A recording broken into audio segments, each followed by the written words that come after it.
বাংলাদেশের সাম্প্রতিক ঘটনা প্রবাহ বাংলাদেশকে যেদিকে নিয়ে যাচ্ছে, আপনারা অনেকেই এ নিয়ে উদ্বিগ্ন, ব্যতিব্যস্ত।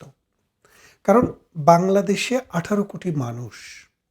এই যে বিদেশে যাওয়া, England, Europe, America, Australia, Canada, middle east, কতজন মানুষ যেতে পারবে? আমাদের এই 18 কোটি মানুষের মধ্যে 1.5 থেকে 2 কোটি মানুষ মাত্র বিদেশে। আর বাকি 16 থেকে 17 কোটি মানুষ বাংলাদেশেই বসবাস করে।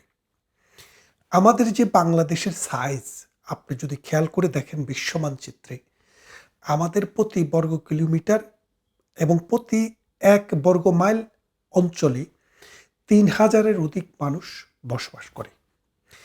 আপনি যদি আজকে সমগ্র পৃথিবীতে যে পরিমাণ মানুষ আছে 8.8 বিলিয়ন অথবা 8.2 বিলিয়ন সমস্ত মানুষ যদি আমেরিকার ভিতরে নিয়ে যান, তারপরেও প্রতি বর্গ মাইলে আমেরিকার জনঘনত্ব হবে 2250 জন।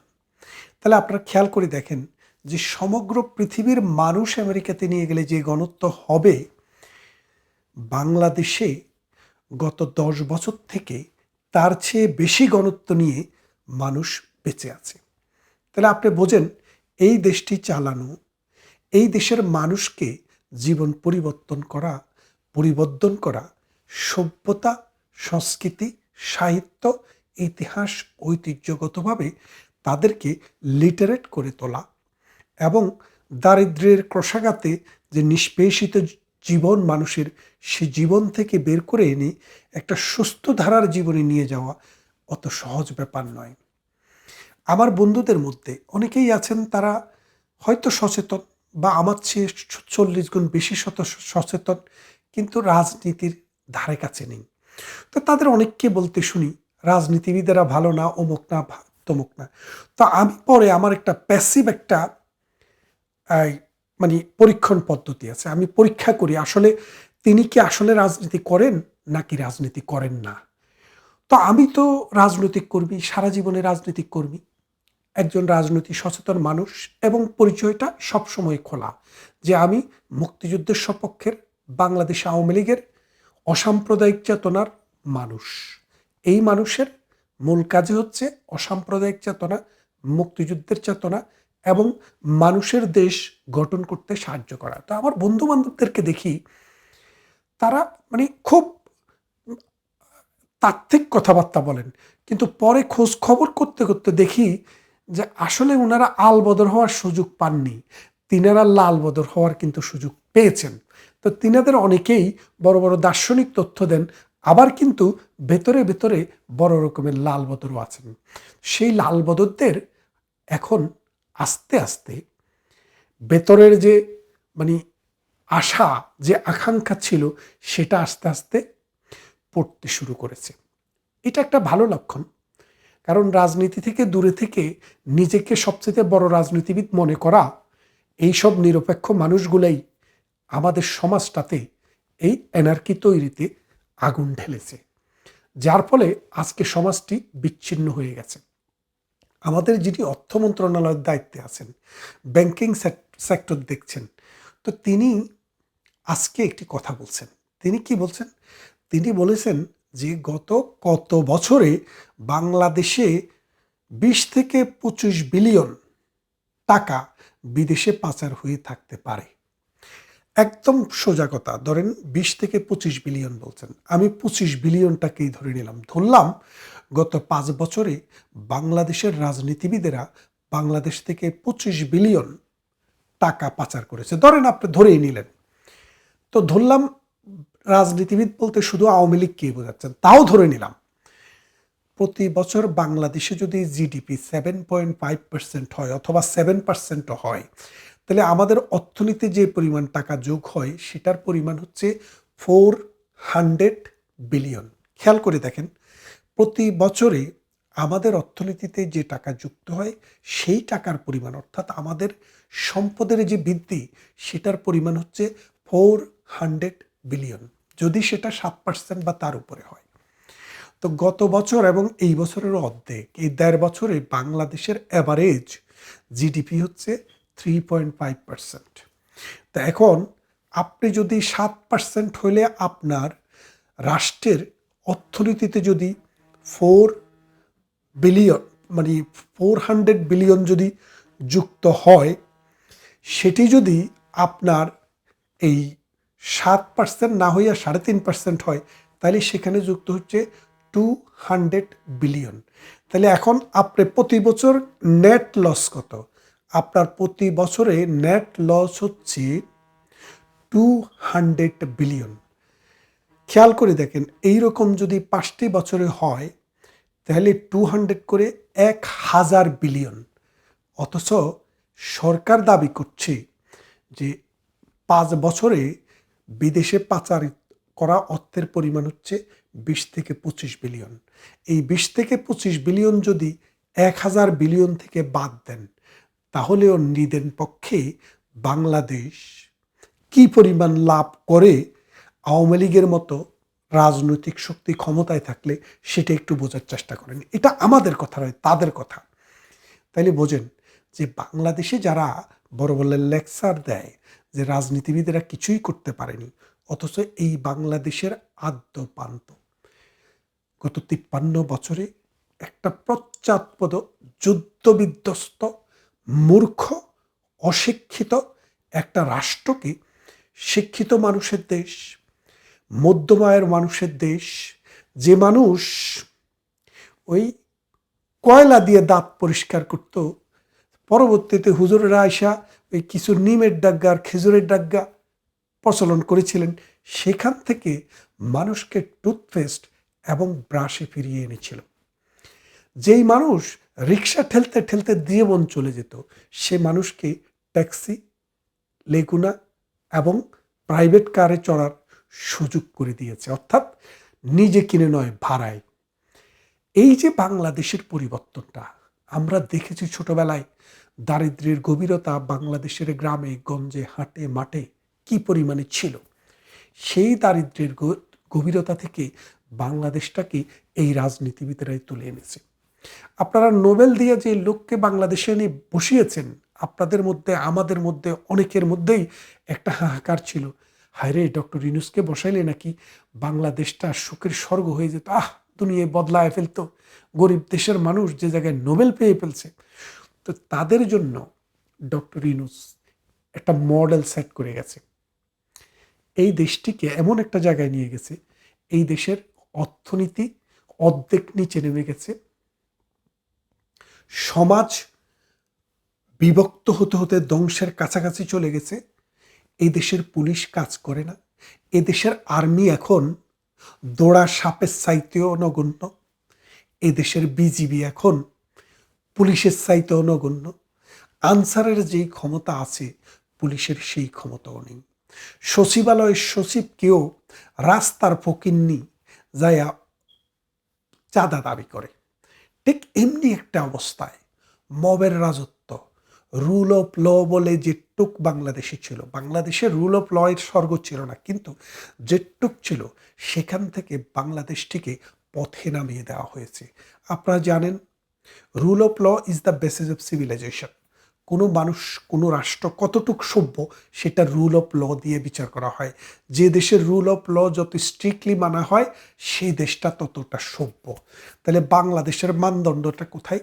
যেখানে মবক্রেসি হয়, রাষ্ট্র যেখানে স্পন্সার করে মবদেরকে, রাষ্ট্র যেখানে তাদেরকে প্রেশার গ্রুপ হিসেবে ক্রিয়েট করে নিজেরা, এবং তাদেরকে লালন করে, পালন করে।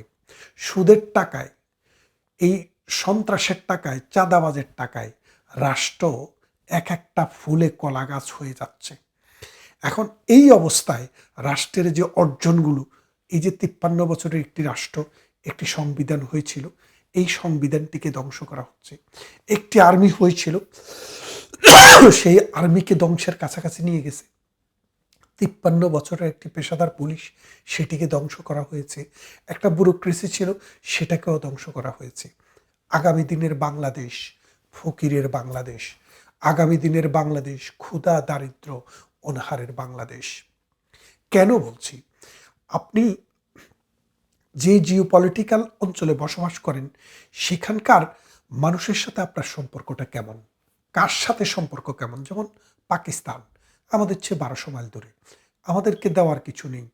পাকিস্তানের 25% লোক একবেলা, দিনে অন্তত একবেলা খাইতে পায় না। এইরকম লোক সংখ্যা হলো 25%। তাহলে এই পাকিস্তান আপনাকে আমাকে দেওয়ার কি আছে? কিছুই দেওয়ার নেই। আফগানিস্তান 40 বছর যুদ্ধ করতে করতে নিজেরা শেষ হয়ে গেছে। আমরা যে বলছি বাংলা হবে আফগান, আমরা হব তালেবান, সেই সুযোগ আমাদের নেই। কারণ আফগানিস্তান হয়তো আপনি তালেবান হতে হতে আফগানিস্তান থাকবে কিনা সেটাই সন্দেহ। নারীরা সেখানে এখন পুতুলে পরিণত হয়েছে। নারীদেরকে এখন আর মানুষ হিসেবেও সেখানে দেখা হয় না। তারপরে ভারত, আমাদের 3 দিক থেকে বেষ্টন করে আছে ভারত। যে ভারতের চাল আমাদের দরকার, ডাল আমাদের দরকার, যে ভারতের পানি আমাদের দরকার, যে ভারতের কাঁচামাল দরকার, যেই কাঁচামাল দিয়ে আমরা $60 বিলিয়ন গার্মেন্টস প্রোডাক্ট পৃথিবীর বিভিন্ন দেশে রপ্তানি করি। এই গার্মেন্টস প্রোডাক্ট বিদেশে রপ্তানি করা নয় শুধু, লক্ষ লক্ষ অসহায় মানুষ এই সেক্টরে কাজ করে। এই সেক্টরটি এখন মুখ থুবড়ে পড়েছে। আপনি যদি গ্রামে যান, গ্রামে শহরে যেখানেই যান, এই যে যারা রিক্সা চালায়, যারা ঠেলা চালায়, রাস্তার পাশে যারা দোকান করে, যারা ভাত বিক্রি করে, কলা বিক্রি করে, আলু বিক্রি করে, পটল বিক্রি করে, তাদের পেটের কাপড় একটু তুলে আপনি দেখেন। তারা এখন 3 বেলা খাওয়ার পয়সা জোগাড় করতে পারে না। রিক্সা চালিয়ে মানুষ এখন বেঁচে থাকার কোনো অবলম্বন হিসেবে রিক্সা চালনাকে আর নিতে পারছেন না। গ্রামে গঞ্জে কাজ নেই, হাহাকার, অসহায় মানুষের আত্মচিৎকার, চারদিকে হাহাকার। যেদিকে যাবেন মানুষের কাজ নেই, ভাত নেই, অন্ন নেই, বস্ত্র নেই, চিকিৎসা নেই। গ্রামে গ্রামে যেসব ক্লিনিকগুলো করা হয়েছে সেগুলোতে এখন ডাক্তার নেই, সেগুলোতে এখন রুগী দেখা হয় না। যেসব ভাতা ব্যবস্থা চালু করেছিল সেগুলো এখন আর কার্যকর নেই। যে বিজিএফ কার্ড, 30 লক্ষ মানুষ এই বিজিএফ কার্ডের আওতায় ছিল, 30 লক্ষ পরিবার, সেই 30 লক্ষ পরিবার এখন অসহায়, সেই বিজিএফ কার্ড তাদের নেই। বাংলাদেশের যত অর্জন, সমস্ত অর্জনকে প্রশ্নবিদ্ধ করছে তারা।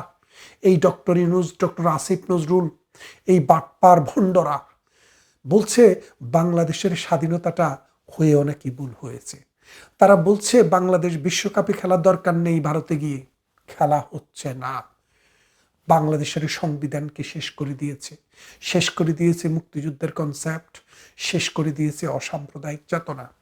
এখন বাংলাদেশে হিন্দুকে হিন্দু বলে তাকে হত্যা করা হচ্ছে, হিন্দু বলে তাকে দিনের পর দিন জেলে রাখা হচ্ছে।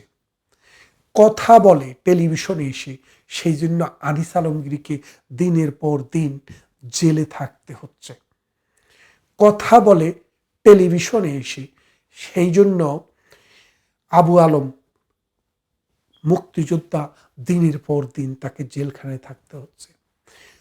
হাফিজুর রহমান কার্জন, ঢাকা বিশ্ববিদ্যালয়ের প্রফেসর, টেলিভিশনে কথা বলে, সেই জন্য তাকে দিনের পর দিন কারাভোগ করতে হচ্ছে।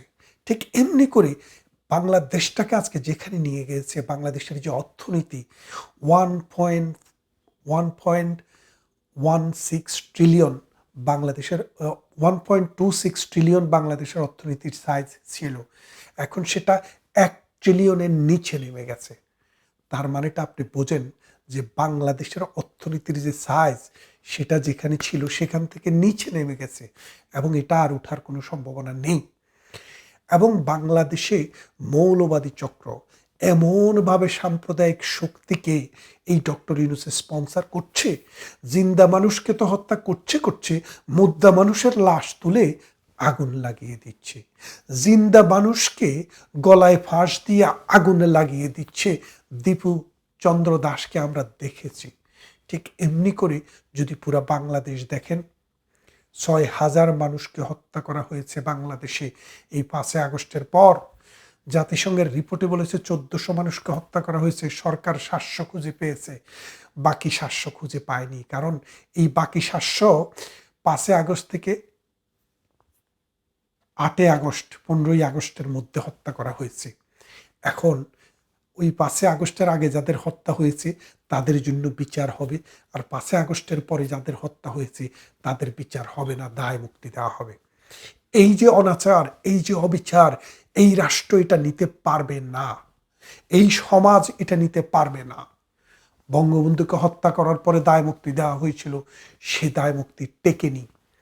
হানা ভোট এরশাদ করেছিল, সেটা টেকেনি। জিয়াউর রহমান করেছিল, সেটাও টিকেনি। আর আপনারা যেটা করবেন সেটাও টিকবে না। কিন্তু 91তে যেটা করা হয়েছিল সেটা পারপাসিভ, সেটা টিকেছিল। কারণ সেটা রাজনৈতিক শক্তি করেছিল এবং সাংবিধানিক প্রক্রিয়াকে মেনটেন করে করা হয়েছিল। বাংলাদেশের এমন কোনো পবিত্র প্রতিষ্ঠান নেই যে প্রতিষ্ঠানকে তারা ধর্ষণ করেনি। এই হাদিদের মতো ভণ্ডরা, এই হাদিদের মতো কালফিটরা এই দেশকে, এই সমাজকে গালি মুখে তুলে দিয়েছে। এই ভণ্ডদের এই সমাজকে নষ্ট করে ফেলেছে। এই নষ্ট সমাজকে আগামী দিনে কিভাবে আমরা সামনের দিকে নিয়ে যাব মালিক জানেন, আর কেউ জানেন না। কিন্তু আমরা বিশ্বাস করি এই সমাজ, এই রাষ্ট্র যুদ্ধ করে টিকে থাকা একটা দেশ। এ দেশকে বাটপার, চোর, চাচ্ছদের হাতে, সুদী রাজাকার আলবদরদের হাতে আমরা পরাজিত হতে দেব না। ভালো থাকবেন। কথা হবে অন্য কোনো ভিডিওতে, অন্য কোনো দিন।